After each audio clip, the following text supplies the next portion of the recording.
What's up, guys? My name is Nikon from the First Bytes, and today we're looking at Razer's BlackWidow Ultimate Gaming Keyboard for the Mac.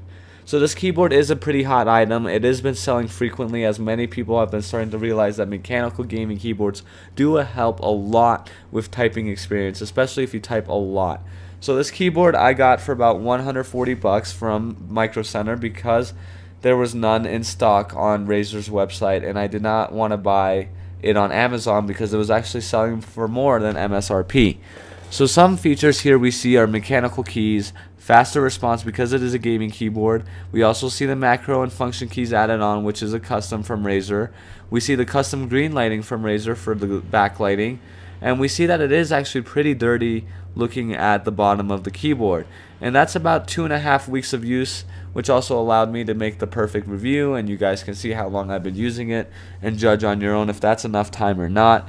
But it is dirty for some people, so it might be a problem for people who don't have their keyboards hidden under their desks. So you might have to clean it once a month depending on if you are OCD or not. But it's just something I wanted to keep in mind for the viewers out there. So now we can see it is a Mac layout on the keyboard. The command and option keys are right there, but the function key is moved over to the right in order to add the macro gaming key in. And that actually causes a problem with dictation, because then you won't be able to use dictation double clicking the function key. It will have to be used with the different key like a command key. No matter how much work I try to put into fixing that, I was not able to get it to work. So clearly the function key might be a problem for some people. If they use dictation a lot, they'll probably have to memorize a different key if they're going to get this keyboard. So I rarely see myself using these new function keys that you see here. I guess I'm not a hardcore gamer, but the programming and work is just useless for me to spend that amount of time programming all 10 extra keys on the function keys. I feel like Apple added the right amount of function keys already, so I didn't bother making that, but it might be helpful for the people who need it, and it's something nice to have just around. So you saw the thickness and Razer's logo. The keyboard is really nice because the keys are slanted with the perfect amount of room in between, so there's never no mistypes. And you can hear here that the keyboard does get pretty loud, and it might bother some of your roommates if you do have roommates or someone across the room if their door is open. But usually it doesn't bother people. I don't get bothered, but if you do have to worry about that, you can get the silented version, which is called the stealth version. So it did take me about 2 weeks to get switched over from a laser keyboard to a mechanical, but I promise you I won't switch back because this is so much more of an immersive experience. I feel like I'm getting a lot more work done, even though it's just a psychological effect. So let's go to the problems with this keyboard, because there were a lot for me.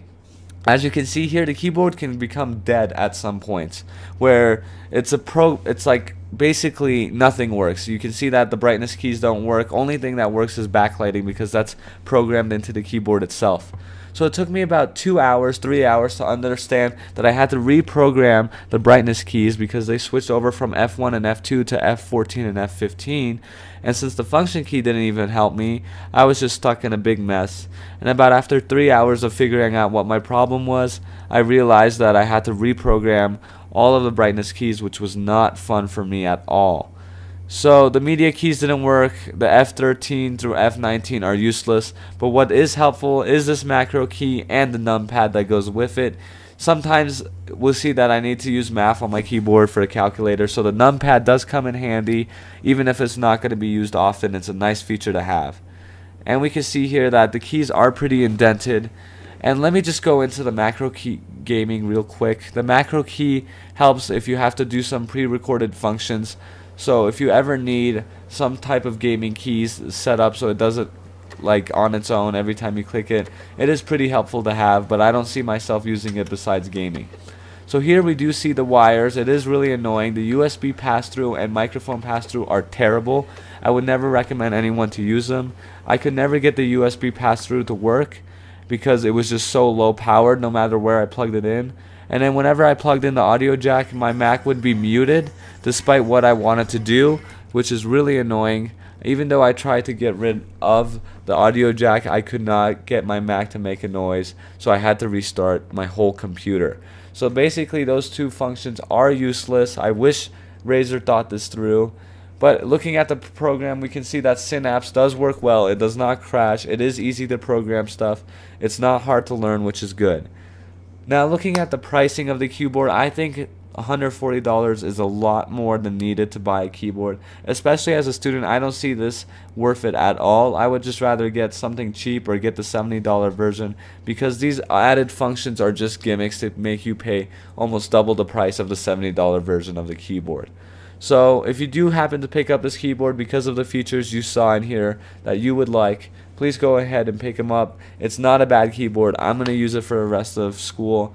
But one thing to keep in mind is that this keyboard can have problems, and a lot of problems that you won't expect with a normal keyboard that you might have to fix. So this was Nikon with the First Bytes. If you guys haven't subscribed, please subscribe. And also please visit our website at thefirstbytes.com. Thank you.